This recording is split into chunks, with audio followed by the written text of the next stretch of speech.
ಚೇತನ್ ಅಹಿಂಸಾ ಅವರಿಗೆ ಬಂದಂಥ ಕಾಮೆಂಟ್ಗಳಿಂದ ಎಷ್ಟೆಲ್ಲ ಕೊಲೆ ಆಗ್ಬೋದಾಗಿತ್ತು. ನಾವು ಸಿನಿಮಾ ಸ್ಟಾರ್ಗಳಂದಮೇಲೆ ಸಿನಿಮಾ ಆ್ಯಕ್ಟರ್ಗಳಂದಮೇಲೆ ನಾವು ಎಷ್ಟು ಜನರ ಮುಂದೆ ಇರೋರು ಸ್ವಲ್ಪ ಲೂಸ್ ಟಾಕಿಗೆ ಅದನ್ನು ಒಪ್ಕೊಳ್ಳದೇ ಇದ್ರೂ ಅದನ್ನು ಇಷ್ಟಪಡದೇ ಇದ್ರೂ ಅದನ್ನು ಸಹಿಸ್ಕೊಳ್ಳೋ ಮನಸ್ಥಿತಿ ನಮ್ಮಲ್ಲಿ ಇರಬೇಕು. ಸುಮಲತಾ ಅವರು ಅವರ ರಾಜಕೀಯ ಚಟುವಟಿಕೆಗೆ ದರ್ಶನ್ ಅವರು ಎಂಟ್ರಿ ಆಗಿದ್ರು. ಸೊ ಈ ಘಟನೆ ನಂತರ ಎಲ್ಲೂ ಕೂಡ ಮಾತಾಡಲಿಲ್ಲ. ನೀವೇ ಒಂದು ಕಡೆಗೆ ಅದನ್ನ ಪ್ರಶ್ನೆ ಮಾಡ್ತೀರಾ. ನಾನು ದರ್ಶನ್ ಪರವಾಗಿ ನಿಂತ್ಕೊಂಡ್ರೆ ಜನ ನನ್ನನ್ನು ಬೈತಾರೆ, ದರ್ಶನ ವಿರುದ್ಧ ನಿಂತ್ಕೊಂಡ್ರೆ ದರ್ಶನ್ ಅಭಿಮಾನಿಗಳು ನನ್ನನ್ನು ಬೈತಾರೆ. ನಾನು ಅದಕ್ಕೆ ಮೌನವಾಗಿದ್ದೆ ಅಂತ ಬಂದು ಹೇಳಿ. ಮತ್ತೆ ಸರ್ ಹೇಗಿದೆ ಹೋರಾಟಗಳೆಲ್ಲ? ಸಂಘಟನೆ ಕಟ್ತಾ ಇದ್ದೀವಿ. ಇದೇನು ಇವತ್ತು ನಾಳೆಗೋಸ್ಕರ ಅಲ್ಲ, 10, 15, 20 ವರ್ಷ ಬೇಕಾಗುತ್ತೆ. ಒಂದು ಸಿನಿಮಾ ಅಂದ್ರೆ ನೀವು 1 ವರ್ಷ ಕೆಲಸ ಮಾಡಿದ್ಮೇಲೆ ರಾತ್ರಿ ಅದನ್ನ ರಿಲೀಸ್ ಮಾಡಿದ್ಮೇಲೆ ಮಾರನೇ ದಿನ ಫಸ್ಟ್ ಶೋ ಆದ್ಮೇಲೆ ಸೂಪರ್ ಹಿಟ್ ಆಗ್ಬೋದು. ಬಟ್ ನೀವು ಸಮಾಜ ಬದಲಾಯಿಸ್ತೀನಿ, ಒಂದು ಉತ್ತಮ ದೇಶ, ಉತ್ತಮ ರಾಜ್ಯ ಕಟ್ತೀನಿ ಅಂದ್ರೆ ಅದು 20, 30, 40, 50 ವರ್ಷ ತ್ಯಾಗ, ಸೇವೆ, ಕೆಲಸ ಎಲ್ಲ ಬೇಕಾಗತ್ತೆ. ಸೊ ಅದಕ್ಕೆ ನಮಗೆ ಕೆಲಸ ಮಾಡ್ತಾ ಇದ್ದೀವಿ. ನಾವು ಒಂದು ಎಲ್ಲ ಕಡೆ ಎಲ್ಲ ಜಿಲ್ಲೆಗಳಲ್ಲೂ ನಮ್ಮ ಜನನೇ ಇದ್ದಾರೆ.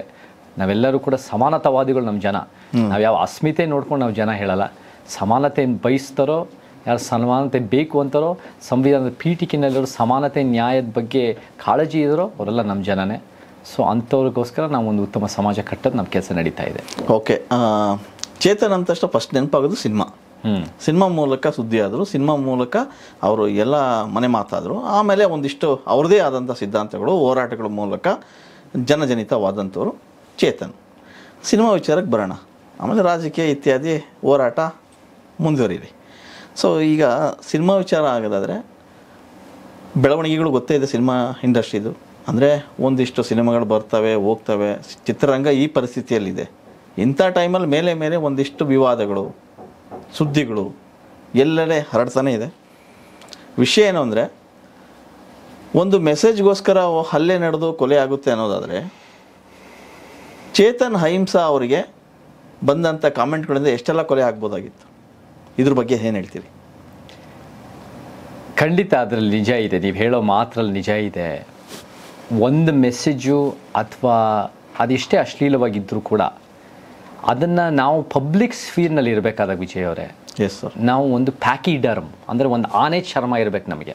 ಎಸ್, ಆನೆ ಚರ್ಮ ಅಂದರೆ ಗಟ್ಟಿಯಾಗಿರಬೇಕು. ನಾವು ಇವತ್ತಿನ ದಿನ ನಮಗೆ ಒಂದು ಉತ್ತಮ ಸಮಾಜ ಆಗಬೇಕು ಅಂತ ಬಯಸೋರು, ಅಥವಾ ನಾವೊಂದು ನಮ್ಮ ಸಿದ್ಧಾಂತಕ್ಕೋಸ್ಕರ ನಿಂತ್ಕೊಳ್ಳೋರು, ಅಥವಾ ನಾವು ಸಿನಿಮಾ ಸ್ಟಾರ್ಗಳಂದಮೇಲೆ ಸಿನಿಮಾ ಆ್ಯಕ್ಟರ್ಗಳಂದಮೇಲೆ ನಾವು ಎಷ್ಟು ಜನರ ಮುಂದೆ ಇರೋರು, ನಾವು ಕ್ರಿಟಿಸಿಸಮ್ಗೆ, ಕ್ರಿಟಿಕ್ಗೆ, ಭಿನ್ನಾಭಿಪ್ರಾಯಗಳಿಗೆ, ಯಾರೋ ಒಂದು ಸ್ವಲ್ಪ ಲೂಸ್ ಟಾಕಿಗೆ ಅದನ್ನು ಒಪ್ಕೊಳ್ಳದೇ ಇದ್ರೂ ಅದನ್ನು ಇಷ್ಟಪಡದೇ ಇದ್ರೂ ಅದನ್ನು ಸಹಿಸ್ಕೊಳ್ಳೋ ಮನಸ್ಥಿತಿ ನಮ್ಮಲ್ಲಿ ಇರಬೇಕು. ಅಂದರೆ ಸೋಲಾಗಲಿ ಗೆಲುವಾಗಲಿ ಹೆಂಗೆ ತೊಗೊಳ್ತಿರೋ ಇದನ್ನು ಹಾಗೆ ತೊಗೋಬೇಕು. ಅದನ್ನು ಹೆಂಗೆ ತೊಗೊತೀವಿ ಈ ಕ್ರಿಟಿಸಿಸಮು. ಆ್ಯಂಡ್ ಅಫ್ಕೋರ್ಸ್ ಎಲ್ಲದೂ ಕೂಡ ಕನ್ಸ್ಟ್ರಕ್ಟಿವ್ ಆಗಿ ಅವ್ರು ಹೇಳಿರಲ್ಲ.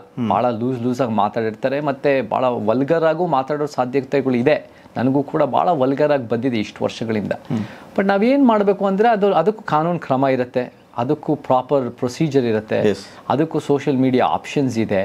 ಸೊ ಅದರ ತಕ್ಕಂತೆ ಹ್ಯಾಂಡಲ್ ಮಾಡಬೇಕು ಅನ್ನೋಕ್ಕಿಂತ ನಾವು ಕಾನೂನು ಕೈ ತೊಗೊಳ್ಳೋದ್ರಲ್ಲಿ ಅದು ಯಾರೂ ಕೂಡ, ಅದು ಯಾರ ಅಭಿಮಾನಿಗಳು ಕೂಡ ಅದು ಸರಿ ಅಂತ ಹೇಳಲ್ಲ.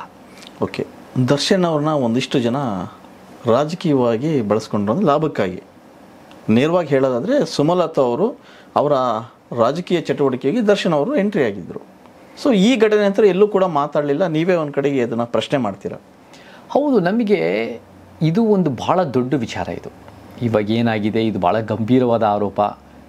ಇದು ಆರೋಪನೇ, ಇದು ಅಪರಾಧಿ ಅಂತ ಸಾಬೀತಾಗಿಲ್ಲ. ಬಟ್ ಆರೋಪ ಅಂದ್ರೂ ಕೂಡ ಭಾಳ ಗಂಭೀರವಾಗಿದೆ.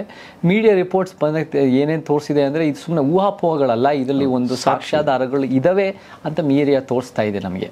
ಸೊ ಈ ಸನ್ನಿವೇಶಗಳಲ್ಲಿ ನಿಮಗೋಸ್ಕರ ಪ್ರಚಾರ ಮಾಡಿರೋರು, ನಿಮಗೋಸ್ಕರ ನಿಮ್ಮ ಗೆಲುವಿಗೆ ಕಾರಣ ಆಗಿರೋರು, ನಿಮಗೋಸ್ಕರ ಎಷ್ಟೋ ಒಂದು ರೀತಿ ಪ್ರಚಾರಕ್ಕೆ ಆವಾಗ 2019ರಲ್ಲಿ ಹೇಗೆ ಇವಾಗ ದರ್ಶನ್ದು ಪ್ರಕರಣದ ಬಿಟ್ಟರೆ ಇನ್ಯಾವುದು ಮೀಡಿಯಾದಲ್ಲಿ ಬರ್ತಾ ಇಲ್ವೋ, ಆವಾಗ 2019ರಲ್ಲಿ 28 ಕ್ಷೇತ್ರಗಳಲ್ಲಿ ನಮ್ಗೆ ಒಂದೇ ಮಂಡ್ಯದಲ್ಲಿ ಮಾತ್ರ ಚುನಾವಣೆ ನಡೀತಾ ಇದೆ ಅಂತ ಒಂದು ಪ್ರಚಾರ ಇತ್ತು ಅವಾಗ. ಆ ರೀತಿ ಅಬ್ಬರದ ಪ್ರಚಾರ. ಆ ಅಬ್ಬರದ ಪ್ರಚಾರ ಕಾರಣನೇ ದರ್ಶನಿನ ಸ್ಟಾರ್ ಪವರ್ ಒಂದು ಮುಖ್ಯ ಕಾರಣ. ಆದ್ದರಿಂದ ಸುಮಲತಾ ಅವರು ಗೆದ್ದರು. ಸುಮಲತಾ ಅವ್ರದ್ದು ಸಮಾಜಮುಖಿ ಕೊಡುಗೆ ಏನೂ ಇರಲಿಲ್ಲ, ಅವರೇನು ಸಮಾಜಮುಖಿ ಚಿಂತನೆಯೂ ವ್ಯಕ್ತಪಡಿಸಿಲ್ಲ, ಅವರೇನು ಸಮಾಜಮುಖಿ ಕೆಲಸಗಳು ಮಾಡಿದ್ದಾರೆ ಅಂತಲೂ ಏನಿರಲಿಲ್ಲ. ಅವರಲ್ಲಿ ಆಫ್ಕೋರ್ಸ್ ಅಂಬರೀಷ್ ಅವ್ರ ವೈಫ್ ಆಗಿರ್ಬೋದು, ಸಿನಿಮಾ ಸ್ಟಾರ್ ಆಗಿರ್ಬೋದು, ಒಂದು ಸಿಂಪತಿ ವೋಟ್ ಆಗಿರ್ಬೋದು, ಈ ದರ್ಶನ್ ಅಂತ ಸ್ಟಾರ್ ಪವರ್ ಕೊಟ್ಟು ಅದೆಲ್ಲ ಇರ್ಬೋದು, ಅನೇಕ ಕಾರಣಗಳಿಂದ ಅವ್ರು ಗೆದ್ದು. ಆಮೇಲೆ ಇವರು ಕೂಡ JDS ಮಗನ ಹಾಕಿ ಅವರೆಲ್ಲ ಇದು ಮಾಡಿ ಏನೇನೋ ಕಾರಣಗಳಿದ್ವು ಗೆಲ್ಲಕ್ಕೆ. ಬಟ್ ಅಷ್ಟೊಂದೆಲ್ಲ ಪ್ರಚಾರ ಕೂಡ ನೀವು ಮೌನ ಆಗಿರೋದು ಅದನ್ನು ನಮಗೆ ಒಪ್ಪಕ್ಕಾಗಲ್ಲ. ಮೌನ ಅಂದರೆ ನಿಮಗೆ ಏನು ಹೇಳಬೇಕಿತ್ತು ಅಂತ. ನೀವೇನು ಹೇಳಬೇಕು, ನೀವೇನು ಸತ್ಯ ಹೇಳಿ. ಇವಾಗ ನೀವೇನು ಹೇಳ್ಬೋದು ಅಂದರೆ ಒಂದು ಸತ್ಯ, ನೀವು ನಿಜವಾಗ್ಲೂ ಸತ್ಯದ ಪರವಾಗಿ ನಿಂತಿದ್ದೀರಾ ಅಂದರೆ ನೀವು ಬಂದು ಹೇಳಿ. ನೋಡಿ, ನಾನು ದರ್ಶನ್ ಪರವಾಗಿ ನಿಂತ್ಕೊಂಡ್ರೆ ಜನ ನನ್ನನ್ನು ಬೈತಾರೆ, ದರ್ಶನ ವಿರುದ್ಧ ನಿಂತ್ಕೊಂಡ್ರೆ ದರ್ಶನ್ ಅಭಿಮಾನಿಗಳು ನನ್ನನ್ನು ಬೈತಾರೆ, ನಾನು ಅದಕ್ಕೆ ಮೌನವಾಗಿದ್ದೆ ಅಂತ ಬಂದು ಹೇಳಿ. ಅಷ್ಟು ಹೇಳಿದ್ರೆ ಸಾಕು. ಅಷ್ಟು ಹೇಳಿ. ನೀವು ಅಟ್ಲೀಸ್ಟ್ ನೀವು ಸತ್ಯ, ನೀವು ಅದು ಬಿಟ್ಟು ರಾಜಕಾರಣಿಯ ಕೆಲಸ ಅಂದರೆ ಸಮಾಜದ ವಿಚಾರಗಳನ್ನು ಉತ್ತಮ ರೀತಿ ತೊಗೊಂಡೋಗಿ ಮಾತಾಡೋದು, ಅದನ್ನು ಬಗೆಹರಿಸೋದು. ಈ ಸಂದರ್ಭದಲ್ಲಿ ಮೌನವಾಗಿದ್ದರೆ ತಲೆಮರೆಸ್ಕೊಂಡು ಒಂದು ಪಲಾಯನವಾದ ಅಂತ ಕಾಣುತ್ತೆ ಹೊರತು, ಇದರಲ್ಲಿ ಸಮಸ್ಯೆ ಬಂದಾಗ ನಾನು ಎಸ್ಕೇಪ್ ಆಗ್ತೀನಿ ಅಂತ ಕಾಣುತ್ತೆ ಹೊರತು ನಾನು ಅದನ್ನು ನ್ಯಾಯಬದ್ಧವಾಗಿ ಬಗೆಹರಿಸ್ತೀನಿ ಅಂತ ಕಾಣಲ್ಲ, ಅಥವಾ ನ್ಯಾಯದ ಪರವಾಗಿ ನಿಂತೀನಿ ಅಂತ ಕಾಣಲ್ಲ. ಯಾವಾಗ ನನಗೆ ಈ ವ್ಯಕ್ತಿಯ ಸಹಾಯ ಬೇಕು ಆವಾಗ ಅವಕಾಶವಾದಿತನವನ್ನು ಬರುತ್ತೆ.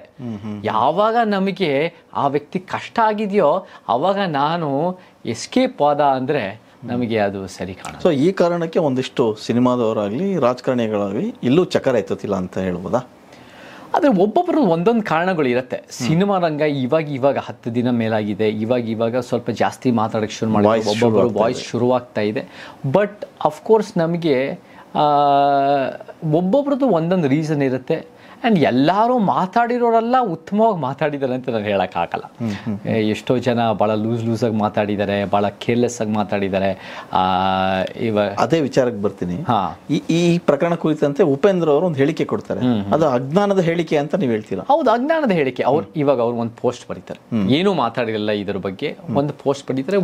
ಅದರಲ್ಲಿ 2 ವಿಚಾರ ಬರುತ್ತೆ.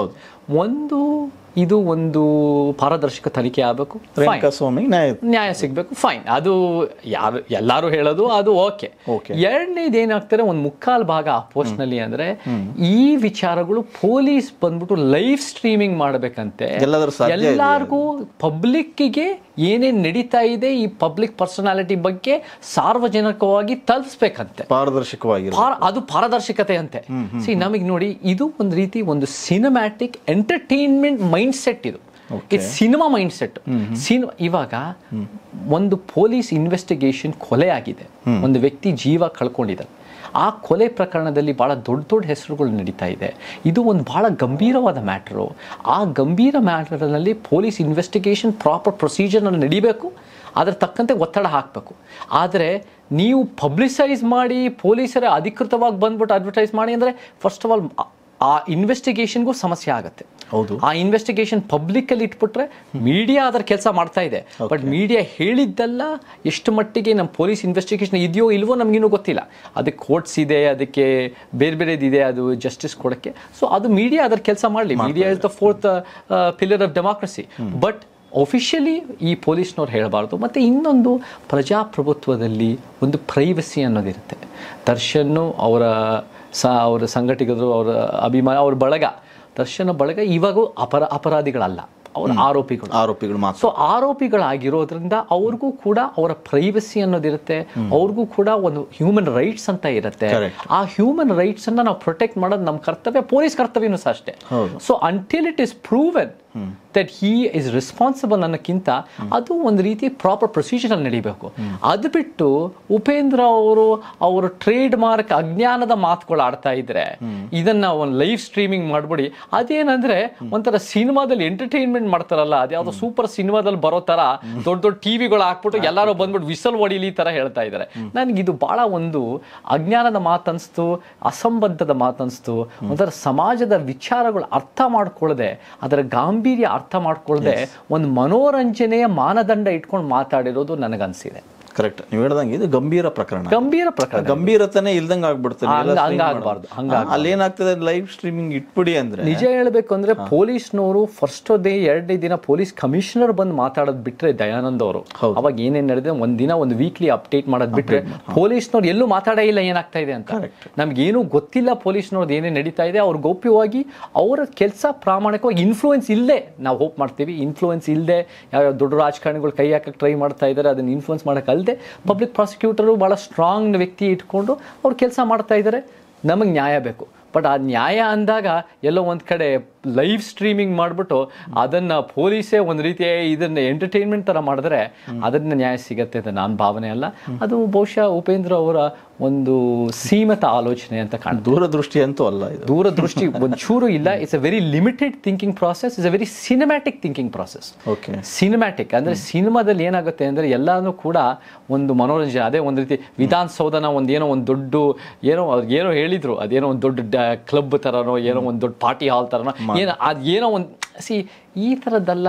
ಈ ಥರ ಒಂದು ಸಂವಿಧಾನಿಕ ಒಂದು ಘನತೆ ಗೌರವನ ಎಲ್ಲೋ ಒಂದು ಕಡೆ ಅಂಡರ್ಮೈನ್ ಮಾಡಿ ಕರೆಕ್ಟ್ ಅದನ್ನು ಈ ಥರ ಎಂಟರ್ಟೈನ್ಮೆಂಟ್ ಮಾಡೋದರಲ್ಲಿ ಏನು ಲಾಜಿಕ್ ಇಲ್ಲ, ಥಾಟ್ ಪ್ರಾಸೆಸ್ ಉನ್ನತವಾಗಿಲ್ಲ, ಉತ್ತಮವಾಗಿಲ್ಲ. ಅವ್ರು ಹೇಳ್ದಂಗಾದ್ರೆ ನ್ಯಾಯಾಲಯಕ್ಕೆ ಎಲ್ಲಿ ಬೆಲೆ ಇರುತ್ತೆ ಅಂತ. ನ್ಯಾಯಾಲಯಕ್ಕೂ ಬೆಲೆ ಇರಲ್ಲ, ಪೊಲೀಸ್ ಡಿಪಾರ್ಟ್ಮೆಂಟ್ಗೂ ಬೆಲೆ ಇರಲ್ಲ, ಲಾನು ಬೆಲೆ ಇರಲ್ಲ, ನಮಗೆ ಪ್ರೊಟೆಕ್ಷನ್ಸ್ಗಳು ಇರಲ್ಲ, ಇನ್ವೆಸ್ಟಿಗೇಷನ್ ಸರಿಯಾಗಿ ಆಗಲ್ಲ, ಪ್ರೈವಸಿ ಮೇಂಟೈನ್ ಆಗಲ್ಲ. ಪೊಲೀಸವರು ಎಲ್ಲರೂ ಅವ್ರವ್ರ ಅಭಿಪ್ರಾಯ ಕೊಡ್ತಾ ಇದ್ದಾರೆ. ಪೊಲೀಸ್ನವರು ಟ್ರೈನ್ಡು ಎಲ್ಲರೂ ಇವಾಗ DCP ಇನ್ವಾಲ್ವ್ ಇದ್ದಾರೆ, ACP ಇನ್ವಾಲ್ವ್ ಆಗಿದ್ದಾರೆ. ಪೊಲೀಸ್ನವರು ಹೆಂಗೆ ಕಲೆಕ್ಟ್ ಮಾಡಬೇಕು, ಹೆಂಗೆ ಪ್ರಾಪರ್ ಪ್ರೊಸೀಜರ್ ಮಾಡಬೇಕು, ಹೆಂಗೆ ಯಾರ್ಯಾರ ಜೊತೆ ಲಿಂಕ್ಗಳಿದೆ ಅದೆಲ್ಲ ಹುಡುಕಬೇಕು, ಇದೆಲ್ಲ ಒಂದು ಟ್ರೈನ್ಡು ಒಂದು ಪ್ರೊಸೀಜರ್ ಇರುತ್ತೆ. ನನ್ನ ನಂಬಿಕೆ ಅವರು ಅದನ್ನು ಪ್ರಾಪರ್ ಪ್ಲ್ಯಾನಿಂಗು ಪ್ರಾಪರ್ ಟ್ರೈನಿಂಗ್ ತಕ್ಕಂತೆ ಅವ್ರು ಮಾಡಿರ್ತಾರೆ.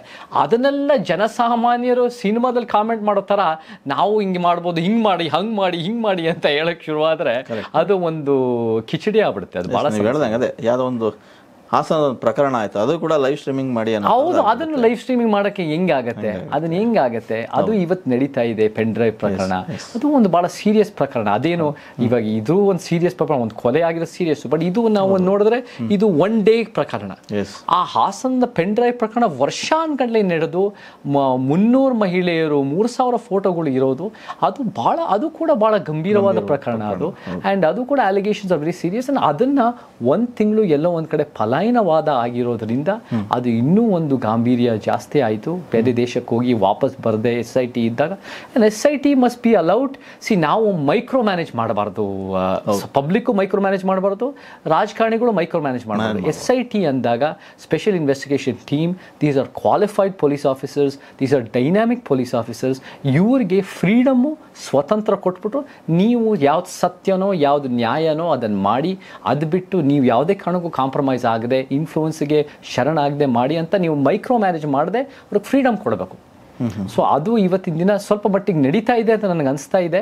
ಬಟ್ ಅದು ಬಿಟ್ಟು ಇದು ಲೈವ್ ಸ್ಟ್ರೀಮಿಂಗ್ ಆಗಿ ಬಂದ್ಬಿಟ್ರೆ ಇಟ್ ವಿಲ್ ಬಿ ಒಂದು ಜೋಕ್ ಆಗಿಬಿಡುತ್ತೆ.